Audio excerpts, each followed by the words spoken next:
तो दोस्तों आज हम फिर से आपके लिए लेकर आए हैं देश दुनिया की सभी ताजा बड़ी खबरें। फटाफट एक एक कर विस्तार से आज आपको बताएंगे, तो वीडियो को अंत तक जरूर देखें। दोस्तों वीडियो बनाने में हमें काफी मेहनत लगी है, तो वीडियो को दिल से लाइक कर दें। जी हां दोस्तों, पहली खबर में आपको बता दें कि अफगानिस्तान से अमेरिका को लगा बड़ा झटका। काबुल एयरपोर्ट पर अमेरिकी सेना पर तालिबान ने किया हमला, 13 अमेरिकी कमांडो की मौत। बढ़ गया है एक बार फिर से तनाव। वहीं आपको बताएंगे दोस्तों कि कांग्रेस पार्टी ने किया दावा, आजम खान की पत्नी अगर कांग्रेस पार्टी कर ले ज्वाइन तो 1 महीने के भीतर आजम खान को कांग्रेस निकालेगी जेल से बाहर। बढ़ गई हैं अखिलेश यादव की मुश्किलें। वहीं आपको बताएंगे दोस्तों कि लव जिहाद कानून को लेकर गुजरात हाई कोर्ट से बीजेपी को लगा बड़ा झटका। गुजरात हाई कोर्ट ने लव जिहाद कानून पर लगा दी रोक। वहीं आपको बताएंगे दोस्तों कि मनीष सिसोदिया ने मोदी पर लगाया आरोप, कहा ऑक्सीजन की कमी से हुई मौतों की जांच नहीं कराना चाहती मोदी सरकार। वहीं आपको बताएंगे दोस्तों कि मोदी सरकार के निजीकरण के विरोध में उतरे कन्हैया कुमार, कहा जनता तय करे बेचने वालों के साथ जाना है या फिर बचाने वालों के। तो वहीं आपको बताएंगे दोस्तों कि कुंभ मेले में हुए घोटाले की सीबीआई से जांच कराने की राजभर ने कर दी है मांग, कहा सीबीआई से हुई जांच तो योगी होंगे जेल के अंदर। तो सभी खबरों को आपको बताने वाले हैं दोस्तों, वीडियो को अंत तक जरूर देखें।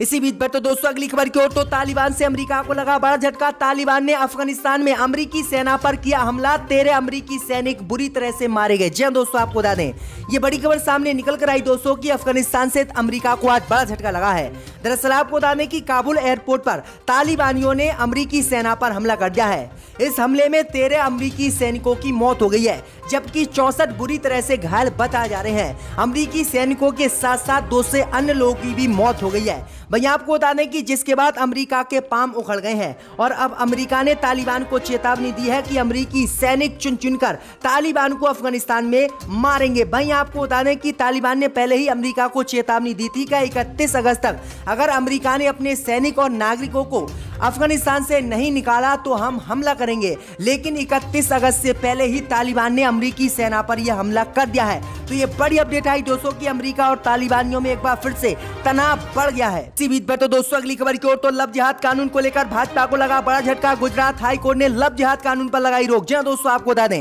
ये बड़ी खबर सामने निकल कर आई दोस्तों कि लव जिहाद कानून को लेकर गुजरात हाई कोर्ट से बीजेपी को बड़ा झटका लगा है। गुजरात हाई कोर्ट ने लव जिहाद कानून की धारा 5 पर रोक लगा दी है और गुजरात की बीजेपी सरकार को बड़ा झटका दिया है। इससे पहले हाई कोर्ट ने पिछले हफ्ते लव जिहाद एक्ट की धारा 3, 4, 5 और 6 पर रोक लगा दी थी।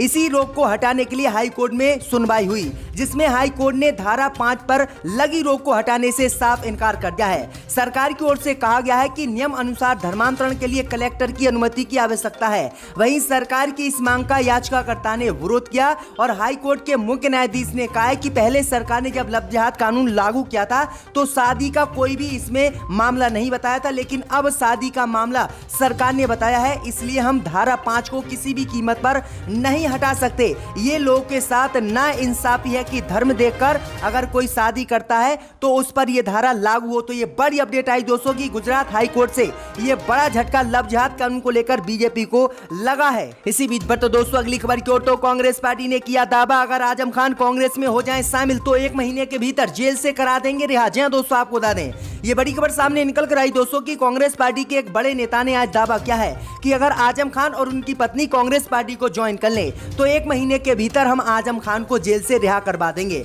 दरअसल आपको बता दें कि अमरोहा में कांग्रेस के प्रदेश सचिव सचिन चौधरी ने यह बयान दिया है। उन्होंने कहा है कि मैं आजम खान के परिवार को आमंत्रित करता हूं कि वह कांग्रेस पार्टी को ज्वाइन कर लें। अगर उनकी पत्नी तंजीम फातिमा आज ही कांग्रेस पार्टी को ज्वाइन कर लेंगी तो मैं दावा करता हूं कि 1 महीने के भीतर आजम खान को हम जेल से बाहर निकलवा लेंगे। वहीं आपको बता दें कि आगे कांग्रेस पार्टी ने आरोप समाजवादी पार्टी पर लगाया है कि जिस पार्टी में आजम खान है उसी पार्टी के लोग नहीं चाहते कि आजम खान जेल से बाहर आ जाएं और बीजेपी जो है आजम खान पर जुल्म कर रही है। उन्होंने कहा कि हम आजम खान की रिहाई के लिए सुप्रीम कोर्ट में भी लड़ाई लड़ रहे हैं। कांग्रेस के वरिष्ठ नेता कपिल सिब्बल आजम खान का केस सुप्रीम कोर्ट में लड़ रहे हैं और आजम खान को जल्दी रिहा कराने की हम कोशिश कर रहे हैं। तो ये बड़ी अपडेट आई दोस्तों, कांग्रेस पार्टी ने यह बड़ा दावा किया है कि अगर आजम खान कांग्रेस पार्टी में शामिल हो जाएं तो हम 1 महीने के भीतर आजम खान को जेल से रिहा करा देंगे। अब देखते हैं आजम खान इस पर क्या प्रतिक्रिया देते हैं। इसी बीच बढ़ते दोस्तों अगली खबर की ओर तो मनीष सिसोदिया ने मोदी पर लगाया आरोप, कहा ऑक्सीजन की कमी से हुई मौतों की जांच नहीं कराना चाहती मोदी सरकार। जी दोस्तों, आपको बता दें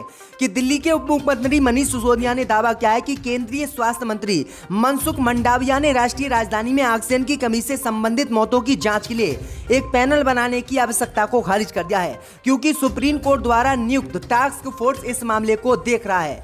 उन्होंने बुधवार को कहा कि केंद्र जांच से भाग रहा है, क्योंकि यदि मौतों की जांच की जाती है तो जनता को उनकी लापरवाही और धोखाधड़ी का पता चल जाएगा। मनीष सिसोदिया ने कहा कि केंद्र की मोदी सरकार ऑक्सीजन की कमी से दिल्ली में हुई मौतों की जांच नहीं कराना चाहती। तो ये बड़ी अपडेट आ रही। मनीष सिसोदिया ने ये गंभीर आरोप लगाए हैं, जबकि संसद सहित कोर्ट में मोदी सरकार ने कहा था कि ऑक्सीजन की कमी से देश में एक भी व्यक्ति की मौत नहीं हुई है। तो ये बड़ी अपडेट आ रही दोस्तों। इसी बीच बढ़ते दोस्तों अगली खबर की ओर तो तालिबान ने दिल्ली आ रहे 140 अफगान सिख और हिंदू तीर्थयात्रियों को देश छोड़ने से रोका। जी दोस्तों, आपको बता दें कि अफगानिस्तान पर तालिबान का कब्जा हुए 10 दिन से ज्यादा का समय हो चुका है, जिसके बाद लोगों का पलायन लगातार जारी है।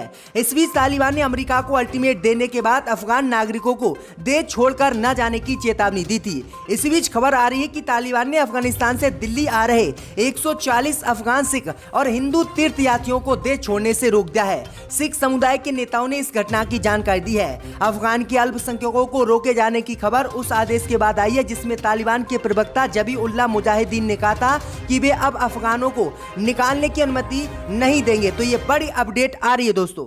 इसी बीच बढ़ते दोस्तों अगली खबर की ओर तो मोदी सरकार के निजीकरण के विरोध में उतरे कन्हैया कुमार, कहा जनता तय करे किसके साथ जाना है, बेचने वाले के या बचाने वाले के। जी दोस्तों, आपको बता दें ये बड़ी खबर सामने निकल कर आई दोस्तों कि मोदी सरकार के शासनकाल में बड़े स्तर पर सरकारी संस्थाओं का निजीकरण किया जा रहा है। इससे पहले किसी भी सरकार के कार्यकाल में ऐसा नहीं हुआ।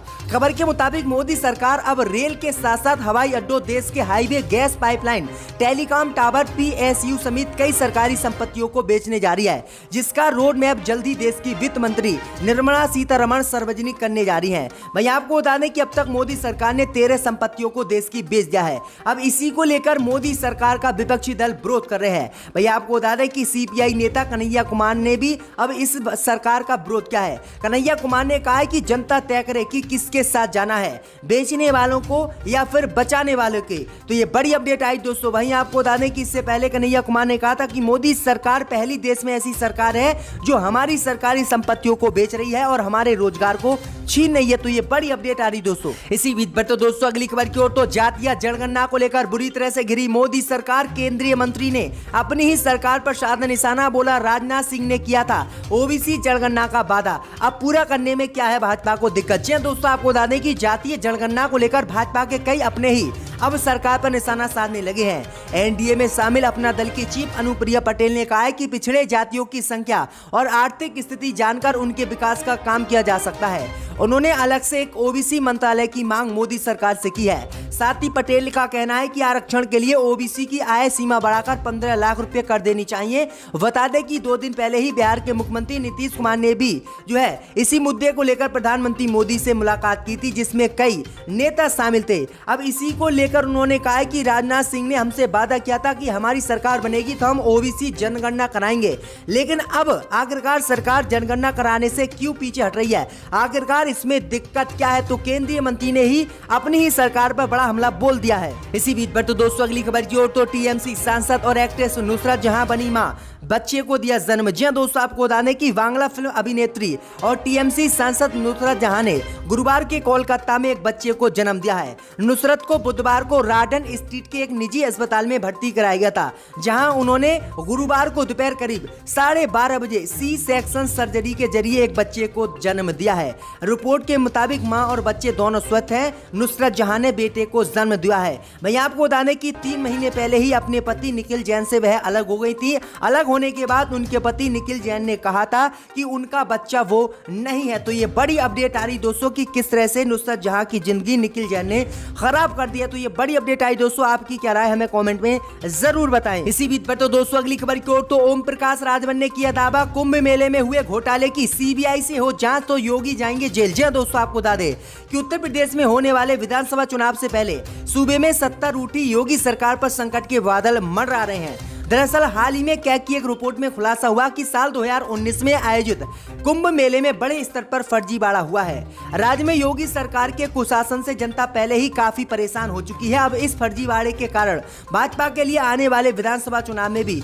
और ज्यादा चुनौतीपूर्ण बन सकते हैं। वहीं आपको बता दें कि आज सुहेलदेव समाज पार्टी के अध्यक्ष ओम प्रकाश राजभर ने प्रधानमंत्री मोदी के संसदीय क्षेत्र वाराणसी में आयोजित एक कार्यक्रम के दौरान योगी सरकार को आड़े हाथ लिया।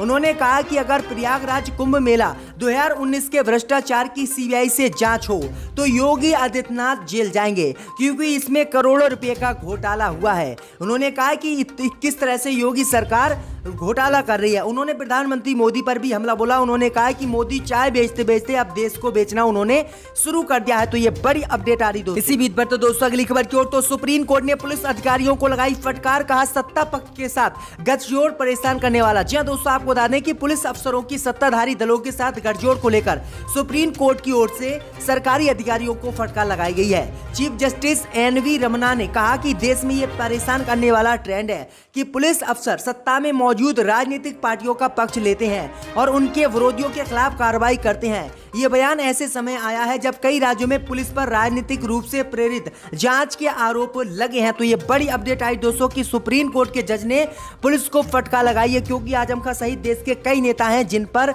ऐसी कार्रवाई पुलिस अधिकारियों ने की है। था वो अक्लमंद जानते हैं, मगर मैं दोहराना नहीं